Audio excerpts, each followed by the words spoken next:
Many years ago, back in the Stone Ages, the white race and the black races, all the races started off at the same place, with nothing and a fight for survival from day to day.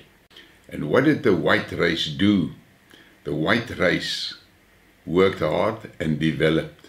Yes, and they had to make wars because they had to keep the barbarians out of their towns and their villages, because the barbarians always want to break, burn and loot. So they also, the white race, became excellent warriors, the best warriors in the world. And it's a proven fact. And you come here, when they, the whites, my ancestors, arrived in the Cape, what did they find here in Africa? Nothing. Nothing. And they built this country to a country where you inherited cities like this. And what did you do with those cities in 30 years? You turned them into this.